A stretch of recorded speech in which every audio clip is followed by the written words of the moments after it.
እጅግ በጣም ልብ የሚነካ ዜና ተሰምቷል። የኔ ተከታይ ከኔ ጋር እኩል አይሞት። ማስተር አብነት ከበደ ወደ ውጭ ለሕክምና እንደሚሄድ ተናግረዋል። ልመለስም ላልመለስም እችላለሁ ይላል። ጥብቅ የሆነ የጸሎት ጥሪንም አስተላልፏል። መቀመጥ አልችልም፣ መቆም አልችልም፣ መስራት አልችልም። በጉልበቴ ተንበርክኬ ነው መኪና ውስጥ ረጅም መንገድ የሚሄደው። በቅርቡ ብቻ 30 ሚሊዮን ብር በማሰባሰብ 5 ወገኖቹን ወደ ህንድ ሀገር ለሕክምና መላኩ የሚታወስ ቢሆንም ዛሬ ግን እሱ የሁላችንም ጸሎት የሚሻበት ጊዜ ላይ ይገኛል። በዚህ ልዩ ዝግጅት ማስተር አብነት ከከምባታ ጠምባሮ ተነስቶ እንዴት የኢትዮጵያ የበጎነት ተምሳሌት እንደሆነና የገጠመውን ያልታወቀ ህመም ምንነት በዝርዝር እንመረምራለን። በተለይም በምርመራ ሊገኝ ስላልቻለው የጤና ሁኔታው የሰጠውን መግለጫ፣ በስሙ ስለሚከፈቱ የሐሰት አካውንቶች ያስተላለፈውን ጥብቅ ማስጠንቀቂያና ማህበረሰቡ በዚህ አስቸጋሪ ወቅት ለምን በሁለት ተከፈለ የሚለውን ነጥብ በጥልቀት እንመለከታለን። ረጅም የመኪና ጉዞዎችን በጉልበቱ ተንበርክኮ የሚጓዘው በጤናው መታወክ ምክንያት መቀመጥ የናፈቀው የችግረኞቹን አለኝታ ማስተር አብነት ከበደን ምን አገኘው?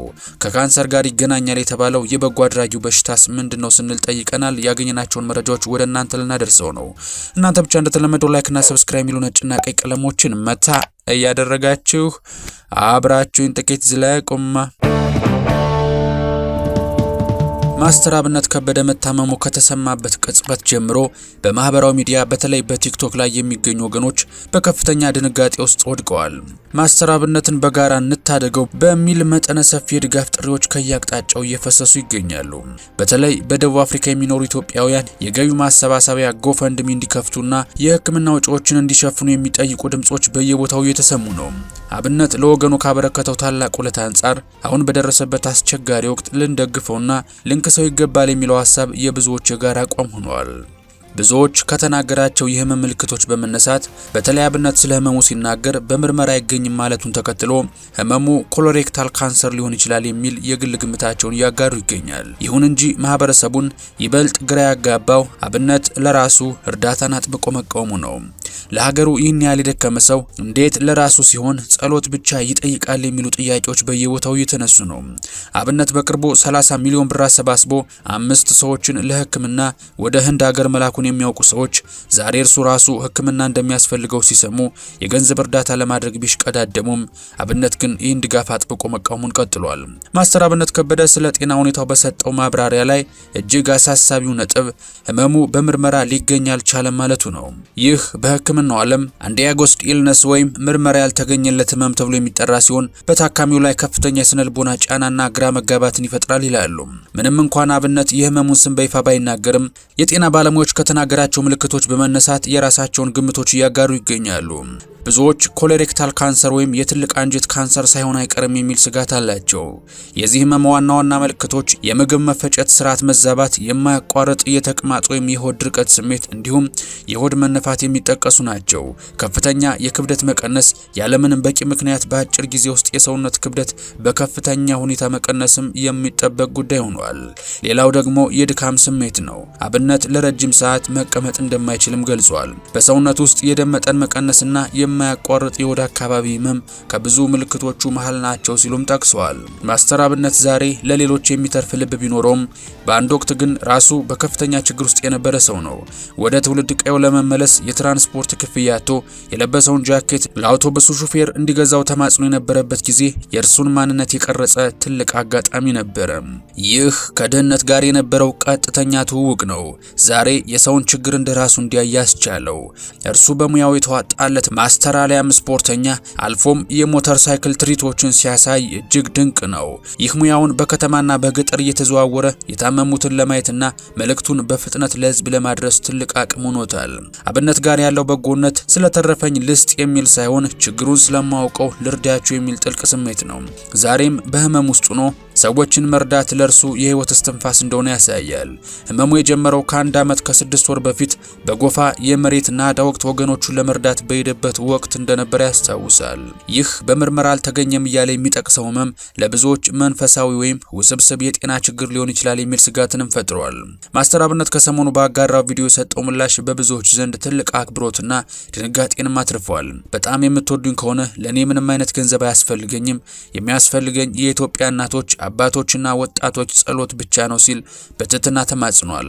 አብነት ይህን አቋም የያዘው የሰውን ጭንቀት ማየት ስለማይፈልግና የህዝቡ ጸሎት ብቻ እንደሚፈውሰው ስለሚያምን ነው።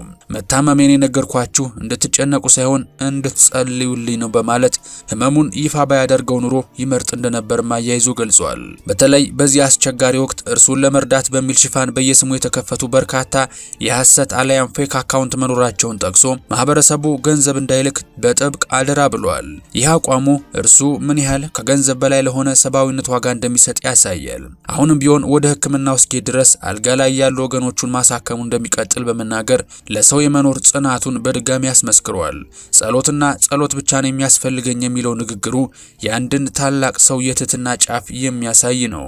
በአሁኑ ሰዓት በማስተር አብነት ስም የሚሰራጩ መረጃዎች እጅግ ፈጣን ከመሆናቸው የተነሳ አብነት ራሱ ስለ ሁኔታው ቁጥጥር ለማድረግ እንደተቸገረ ይናገራል። በተለይ በቲክቶክ እና በፌስቡክ ላይ የእርሱን ቪዲዮዎች በመቁረጥና በማቀናበር የግል የባንክ አካውንታቸውን የሚያስቀምጡ አጭበርባሪዎች መበራከታቸው ሌላው አሳሳቢ ጉዳይ ነው።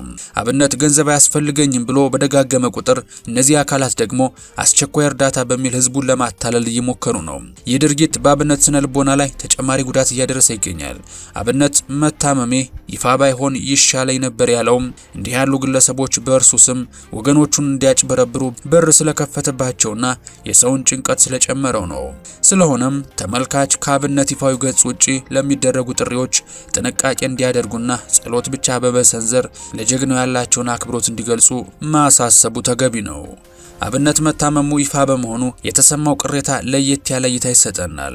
አብነት የሚታወቀው ሰጪ ሆኖ እንጂ ተቀባይ ሆኖ አይደለም። ሌላ ህመም አትኑብኝ ማለቱ የእርሱ ስቃይ የሰውን ስሜት እንደሚረብሽ በማወቁ ነው። አብነት ራሱ ቢታመምም የህዝቡ መጨነቅ ግን ከዚያ በላይ ያመዋል።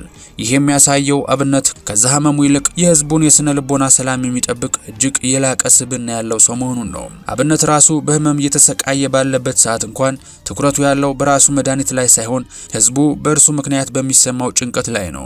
ገንዘብ ሲሰበሰብ ነገሩ ወደ ልመናና ድጋፍ ያመራል። ይህ ደግሞ አብነት ካለው የሰጭነት የክብር ስነ ልቦና ጋር ይቃረናል። ለእርሱ ጸሎት ግን ፍቅር ነው። ጸሎት ክብር ነው። ጸሎት በሰውና በፈጣሪ መካከል ያለ ግንኙነት ስለሆነ ምንም አይነት የልመና ሸክም አይሰማውም። ማስተር አብነት ከበደ ዛሬ ግለሰብ ብቻ ሳይሆን የኢትዮጵያውያን የጋራ የርህራሄ ምልክት ሆኗል። እርሱ ከዚህ በፊት 30 ሚሊዮን ብር አሰባስቦ 5 ሰዎችን ወደ ህንድ ሀገር መላኩ በሀገሪቱ ውስጥ ያለውን የመረዳዳት ባህል አዲስ ደረጃ ላይ አድርሶታል። ይህ ተግባር እርሱ ራሱ በሚታመምበት ጊዜ ህዝቡ ለምን እንዲህ በከፍተኛ ሁኔታ እንደተነሳ በቂ ምክንያት ነው። ህዝቡ አብነትን ባለውለታችን ብሎ ሲጠራው እርሱ ጸሎት ብቻ ይበቃኛል ቢልም ህዝቡ ግን ፍቅሩን በተግባር ለመግለጽ ይፈልጋል።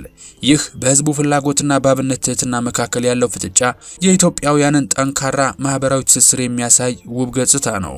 አብነት ግን አሁንም ጸንቶ ከምነግራችሁ ውጭ ምንም አያስፈልገኝም ማለቱ ለሰው ልጅ ካለው ጥልቅ ፍቅርና ወገኑን ማስቸገር ካለመፈለጉ የተነሳ መሆኑን መረዳት ይቻላል። ማስተር አብነት ከበደ ዛሬም በህመም ውስጥ ሆኖ ጽናትን፣ ትህትናንና ለሰው መኖርን እያስተማረን ነው። እርሱ ከገንዘብ ይልቅ የፈጣሪን እጅና የህዝብን ጸሎት መርጧል። እኛም እንደ አንድ ማህበረሰብ ፍላጎቱ ልናከብርለትና በየእምነታችን ልንጸልይለት ይገባል። ማስተር አብነት ለኢትዮጵያ የርህራሄ ምልክት ነው። ይህ ምልክት ደግሞ በህመም ምክንያት ሊደበዝዝ አይገባውም። የሁላችንም ልመና ሰምቶ ፈጣሪ ምሕረቱን እንዲልክለትና ጀግናውን ወንድማችንን ወደ ስራ እንዲመልሰው በጥብቅ እንመኛለን። የሁላችንም ልመና ሰምቶ ፈጣሪ ምሕረቱን እንዲልክለት እንመኛለን። የምንወዳችሁ የኢትዮ ትሩዝ ቤተሰቦች ማስተር አብነት ጸሎት ብቻ ነው የሚያስፈልገኝ ስላለው ነገር ምን ታስቡ ይሆንም? የእርሱን ፍላጎት አክብረን በጸሎት መወሰን ይሻላል ወይስ ድጋፍ ማሰባሰቡ መቀጠል አለበት ትላላችሁ? እስኪ ሐሳብና ስሜታችሁን ብሎም ለዚህ ደግና ታታሪ ሰውን በመርዳት ፍቅር ራሱን ላጣው ማስተር አብነት ከበደም መልካም ምኞታችሁን በሐሳብ መስጫው ላይ ግለጹለት እያልን በቀጣይ በተሻለ ቪዲዮ እስከምንገናኝ ሰላማችሁ ብዝት ይበልልኝ። ቸር ቆዩልኝ።